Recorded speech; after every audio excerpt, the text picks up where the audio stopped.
Yung mga anak na hindi marunong tumanaw sa magulang, kahit anong marating nito, hindi magiging makabuluhan.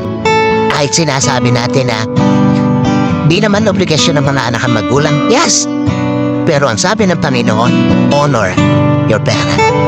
At kasama dun sa pag-honor na yon, yung merong kang kayang gawin para sa kanila, ginagawa mo.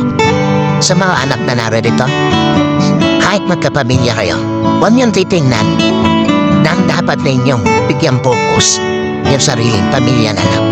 Hanggat nabubuhay ang mga magulang ninyo, iparamdam ninyo na kaya ninyo silang i-honor in all aspect ng buhay. Huwag kayong iiyak sa kanilang libing dahil marami kayong regrets. No, that is hypocrisy. Wala kayong kwentang anak kung iiyak lang kayo sa kanilang lamay. Pero nung nabubuhay, hindi mo ginawa yan dapat mong gawin para sa kanila.